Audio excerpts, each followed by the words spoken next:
Division Radio.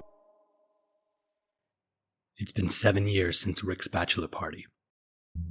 7 years since I unknowingly approached the single most defining moment of my life with complete, reckless frivolity. 8 of us had made the journey out to New Orleans, where we were due to spend the weekend in celebration of Rick's imminent marriage. It was as typical as it gets. Drinking, a few drugs, and even more drinking. On the second night we were there, a guy named Danny, who Rick and I had both gone to high school with, but with whom he'd stayed in closer contact, became separated from the rest of the group. Rambling the unfamiliar streets, intoxicated and giddy, we quickly got lost, and the others weren't answering our calls or texts. Which wasn't surprising, considering all we'd done was occupy loud bars and clubs all weekend. After some aimless wandering, which took us down a series of narrow alleys, Danny jabbed at me in the side with his elbow and pointed to a battered wooden sign hanging above a small door in a bare brickwork 2-story building. I gazed up at it. It said Maxwell Smith, Psychic Medium. Danny insisted we had to give it a try, saying it'd be hilarious. I grumbled, starting to flag as it had been a while since our last drink, but I didn't put up much of a fight. And next thing I knew, we were venturing inside. Once we were in there, we followed another sign up a flight of concrete steps. Danny was emitting a giggle full of mischief as he knocked on the wooden door on the second floor. After a few seconds, a man who looked to be somewhere in his 50s, with a solid-looking grey beard, the kind of beard that hides a face, opened up and ushered us in. He introduced himself as the Maxwell Smith from the sign and asked us to please wait while he prepared what he called the contact room, and pointed to a tired grey couch for us to sit on. I think Danny had been expecting a total cliché we could drunkenly mock. Beaded lamps, endless trinkets, tacky colourful rugs. But instead the place just looked drab and depressing. The kind of doctor's office you hope you're too privileged to ever see the inside of. A growing restlessness in the air gave me the feeling that Danny was about to suggest we bail. But Maxwell came back in and told us he was ready, and next thing I knew we were following him down a dimly lit corridor and through another door. Once inside the windowless, boxy room, we sat at a square table. Maxwell on one side and Danny and I on the other. Maxwell explained he was a different kind of psychic medium. What he was able to contact, he claimed, were beings who experienced time in a non-linear fashion. Instead of moving forward along a straight line continuum, they saw all of time, past, present, and future, simultaneously. I told him it sounded like a convoluted way of explaining fortune-telling. He assured me that no, fortune-telling as we knew it was mumbo-jumbo. What he was able to do was something else. I am a death diviner, he said. I heard Danny stifle a laugh as Maxwell spoke those words, but if he was offended by it, it didn't show. He went on, explaining that there were pretty severe limitations to his ability. Even though he could establish contact with these beings, he said, he could only maintain it very briefly, only long enough to ask them the most basic, yet most profound question of all. Okay then, Danny said through a smirk, seemingly feeling a second wind now that things were shaping up to be as weird as I think he was hoping for. Tell us how we're gonna die. My thoughts felt soggy, too drenched in booze to move at their normal pace. I was unable to do anything aside from sit there as this bizarre exchange unfolded before me. I'd expected it to play out like a dialogue, like we might bear witness to some bad acting. Maxwell putting on voices, purporting to be a conduit as these supposed beings spoke through him. But instead, he closed his eyes and went totally silent, remaining motionless for what seemed like a long time. There was no chanting, no cringeworthy trance state, nothing mimicking a possession borrowed from bad movies, just complete and utter stillness. When he finally opened his eyes again, he had only one word to say to each of us. Accident, he said, motioning with a nod of his head to indicate he meant Danny. Then he turned to me. Murdered, he said. That was when Danny burst into hysterical laughter. Again, Maxwell stared back at him with the same expression he'd worn the entire time we'd been in his presence. He simply asked for payment, which Danny slapped down on the table with unnecessary, sarcastic force, and we bundled out of there and back out into the night. Shortly after, we found the others and started up drinking again. The rest of the trip played out exactly as it had been before Danny and I's unexpected detour. We didn't even mention the encounter with Maxwell. I guess we figured it wasn't funny enough to be worth the time it'd take to tell the story. And the truth is, after that weekend, I even pretty much forgot about it myself. But barely a year later, Danny died in a car accident. Despite battling hard to persuade myself it was just a coincidence, I became totally and utterly convinced I was going to be murdered. that Maxwell hadn't been messing around or simply in the business of scamming people through wild claims of otherworldly powers. Danny's death became irrefutable evidence, and I became convinced Maxwell truly was what he'd claimed, a death diviner. I couldn't function. I even went as far as traveling back out to New Orleans on my own, but the building where Maxwell had been had since been converted into a coffee roastery. They weren't able to give me any information on the previous tenant who'd occupied the upstairs apartment, and my letters to the local authorities and the endless rabbit holes I went down online turned up nothing. Over the months that followed, my time was almost entirely taken up with trying to figure out who it was who would do it, who would become my murderer, like a detective trying to find the perpetrator of a crime before it's taken place. If I can figure that out, I thought, perhaps I can stop it from happening. But no matter how many times I mapped out the potential motives of anyone and everyone I'd ever crossed paths with, I kept coming back to the same person. My brother. I knew he'd be my killer in a way which felt solid and true deep in my bones, like my body was trying to tell me I'd hit on the truth every time I thought of him. And maybe it was a long time coming. As a child, my brother had been troubled, and I'd been the least forgiving family member when it came to putting the past behind us. I know many children go through phases, even alarming ones, and turn out alright on the other side. But I felt my brother's newfound kindness and compassion always seemed contrived, something he'd learned to mimic, rather than genuinely transformed into. To me, he seemed like a man with a secret beneath his surface, a buried truth he was doing his best to conceal. Simply put, even after everyone else had been convinced of his change, I couldn't help but think that my brother just had a bad soul, and that was something that could never be changed. No one in the family had seen him for a while. 5 years or so, though he occasionally called my mother to let her know he was okay. He'd met a Canadian lady named Brooke and moved to her small hometown in Alberta. I know my mother blamed me for him choosing to be so far away, that my hostile regard for him had contributed significantly to his self-imposed ostracization. But my stance had never softened. He was bad news. I suppose that's why I'd begun to visit my mother's home even when she wasn't there after my encounter with Maxwell, and had become prone to walking the perimeter of the backyard. I was visiting the scene of my brother's earliest crime, and reliving one of the most vivid childhood memories I possess. In my mind, it was ground zero for why he'd undoubtedly be the one to murder me. It all connected back to that summer morning when I was 12 years old, and I'd found him down there committing what I still saw as an unforgivable act. The rage that had filled my veins to bursting, what I'd wanted to do to him in revenge. But a few years went by after Maxwell's prediction, and my brother didn't show. I slowly started to feel something close to normal again. I started to get enough distance from the memory of Maxwell and Danny's death that it began to feel like it might have been a dream I'd had long ago, one which had been vivid enough to trick me into thinking it was real. Slowly, I became less of a recluse, and edged my way back into a busy routine that kept me from thinking about whether my brother would really turn up to end my life at some point. On my 30th birthday, when I arrived home and opened the door, the chorus of celebratory jeers that greeted me was a genuine surprise. The group of friends I'd managed to reassemble since feeling okay enough to re-enter the fold had organized a party, and they seemed genuinely grateful to have the old me back. They'd even gotten together a selection of gifts, which sat atop my dining table. Like a wide-eyed child, I was immediately drawn to the largest one. It was rectangular in shape and took up most of the space on the table. When I asked who it was from, no one owned up to it, and I assumed they were doing this for effect. Intrigued, I placed my hands upon it and ripped a chunk of the paper clean off. The transparent glass I found beneath it filled me with a sense of complete unease. I carried on ripping off the paper in the hope that I was wrong, that it wasn't that Pandora's box that contained all the pain I'd experienced so long ago. But it was. It was an aquarium. I tried my hardest not to vomit right there in front of everyone, as a combination of cake and beer began to rise up into my throat. I felt a cold sweat layer the back of my neck, accompanied by a loud humming. I felt as if I was going to pass out. "I think someone's pretty drunk," a voice I was in no condition to recognize called out. I forced a grin and tried to maintain my composure.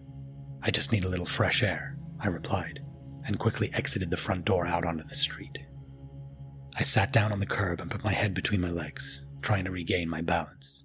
I forced myself to take deep breaths, the cold evening air filling my lungs and crystallizing the reality of what was happening. It's time, I thought. Maxwell was right after all.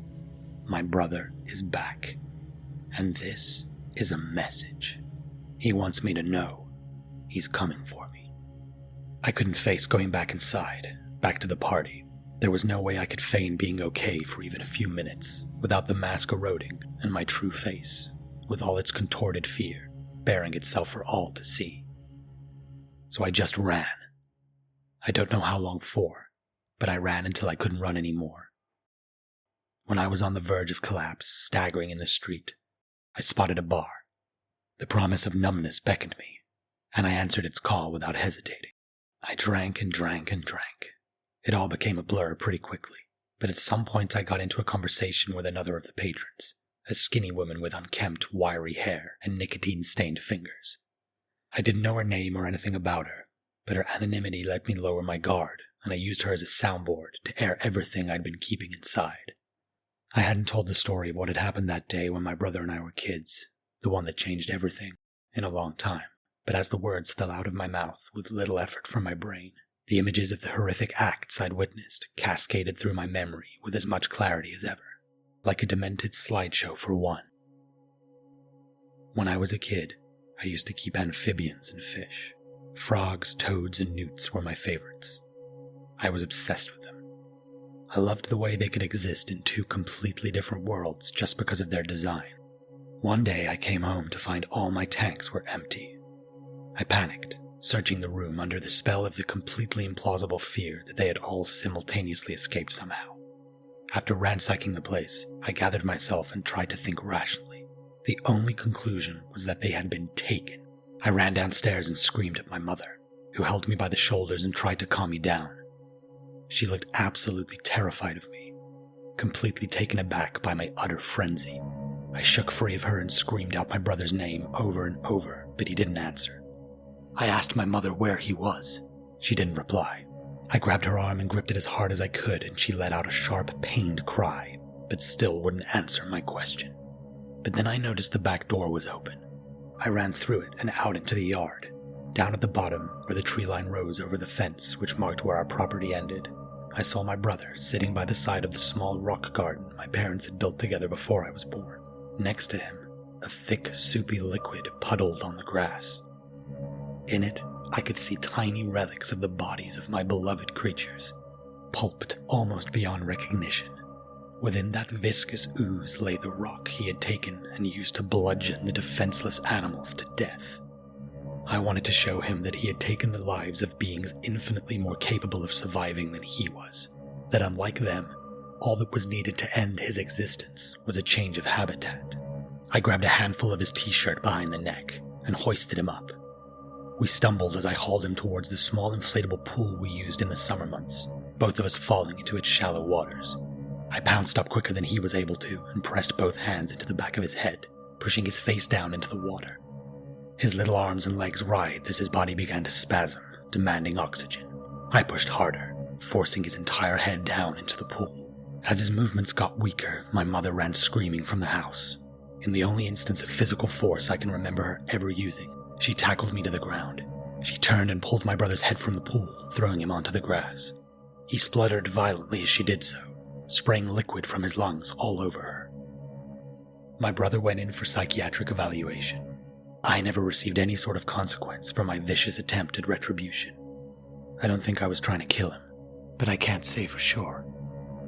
He had therapy for years after that. I was never told what they chalked the incident up to, but he never again displayed any kind of malicious intent or remnants of any psychological disturbance whatsoever. To say I hated him from that day wouldn't even make sense. We just simply didn't have a relationship after that. He tried for a while, always asking me if I wanted to join him in whatever he was doing. Whether it was hanging out with friends or playing a video game, I always declined in under 3 words. And all the way into adulthood, that's the way I treated him. The woman I had just laid this confessional upon let out a big sigh. I couldn't tell if it was because she was overwhelmed by the gravity of my story, or if she was just wishing I would shut up and leave her alone. Either way, I took my cue to leave. I downed the rest of my drink and got up. As I staggered home, I realized there was now no doubt in my mind that my brother would be the one to kill me. Could he still hold a grudge against me for pushing his head under the water? I know I would have let him up for air. I wasn't trying to end his life. Anyway, my act was a heat of the moment kind of thing. I hadn't ever wished a single bad thing against him before that day. It was he who had caused that reaction in me. It wasn't the bringing out of something which already lay within. Maxwell's divination had proven that everyone but me had been fooled, and that I had always been right to distrust my brother. Had his intentions been to convince everyone he was completely sane, so he could then strike unexpectedly and exact some kind of evil retribution years later? A couple of my friends were still at my place when I got home later that night. They frantically quizzed me about why I'd left my own party, where I'd been, and why I hadn't answered their calls. I didn't have the energy to explain even if I'd wanted to. I told them to leave, using unpleasant terms to expedite the whole process, and they hurried away. By that point, I was way past caring if I'd offended them, or if I'd terminally wounded our friendships. Once they'd left, I crashed into an impossibly deep, dreamless sleep, exhaustion and the booze getting the better of me. The next day, I had only been awake for 10 or so minutes when someone rang the doorbell. I opened it to find my Uncle Frank there, ashen-faced and looking like he hadn't slept. He'd come to let me know that my brother had died, that I might not have known he'd been in town, but he'd taken his own life and had been found by a maid at the motel where he was staying. I didn't say a word. I'm sure he presumed I was overcome with grief, and he asked me if I needed anything. I shook my head and said I needed to be alone. He nodded sympathetically and apologized profusely for being the bearer of bad news. I closed the door and heard Frank get into his car and drive away. Taken his own life. All the pieces in the puzzle of who my brother was came apart and reassembled as a different shape. Depression. Maybe that had been the secret I felt I sensed in him. I thought I'd sniffed out evil, when really he was just trying to conceal pain. At least, that's what I'd tell people. The truth was that once I'd got my friends to leave the night before, I didn't go to bed. I called my mother and pressured her until she admitted my brother was back in town, and that she'd been the one who dropped off his gift for me. After a heated exchange, I managed to get her to tell me where he was staying. I drove over there and knocked on the door to his motel room. He was very surprised to see me. I think that made everything that happened after easier. His guard was down. I asked him about the aquarium. He said he'd hoped it would start to build bridges between us, but I knew he was lying. Even as I was going through with it, I kept expecting it to go wrong somehow. Would I be allowed to change my fate? I thought. It felt like I was conducting a sick, yet necessary experiment. I don't know how good a job I did of making it look like he died by his own hand, but the police haven't come for me yet. I imagine it's just a matter of time. Or who knows? I might get lucky.